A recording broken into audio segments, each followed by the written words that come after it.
Zay no makasika an'iny fa Nasongadin'ny filohan'ny tetezamita nandritra ny tatitra ny fivoriamben'ny firenena mikambana tao New York ny ezaka amin'ny firosoan'i Madagasikara ao anatin'ny fifidianana koatra izay dia manana ny ambarany makasika ny tahirina bolabola na andramena eto amin'ny firenena ihany koa ny filohan'ny tetezamita. Nanao tatitra fohy tamin'ny mpanao gazety ny filohan'ny tetezamita Rajoelina Andry rehefa avy nanatrika ny fivoriamben'ny firenena mikambana tany amin'ny foiben'ny ta New York tamin'ny herinandro ambony. Isan'ny songadina tamin'izany ny dingana fivoahana amin'ny krizy sy ny firosoana makany amin'ny fifidianana araka ny fanazavany.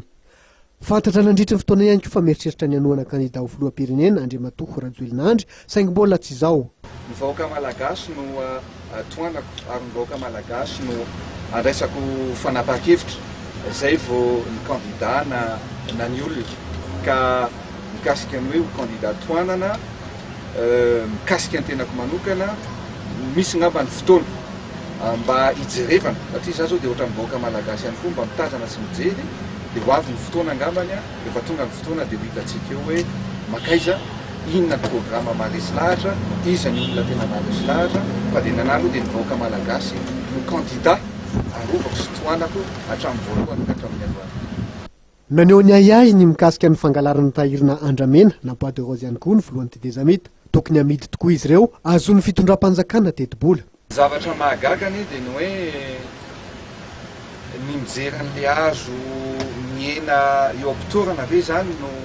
mahafinaritra ny tompona andraikitra sasany sa zay mihitsy no arovana ao anatin'ilay izy sa hoe isiany fivarotana mangarara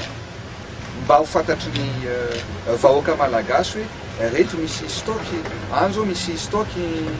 voalaza hoe 7500 randin ohatra dia avy eo lasa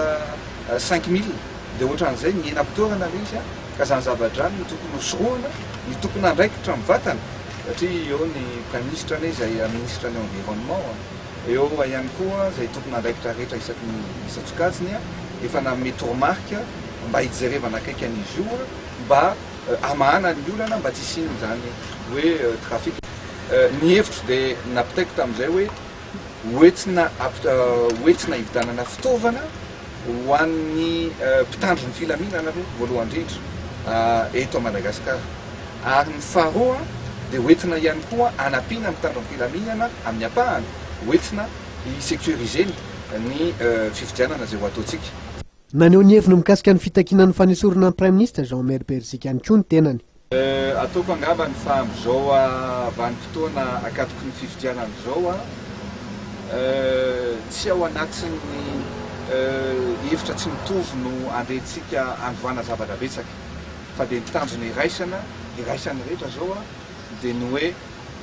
firosoana makany amin'izay fifidianana izay. Ka ataoko angamba ny fa tsy dia fotoana amin'ny loatra zao raha tsy hoe misy zavatra hafa mitranga mihitsy angamba fa raha amin'izao aloha raha ny toedrana dia tsy fotoanany no anovana na mpikambana amin'ny gouvernement na ny prime ministre ihany. Mikasika ny rahaben'ny izay novidiana mpandraraha matanjaka iray dia nilaza Rajoelina Andry fa raha ny samy sehatra tsy miakiny izany.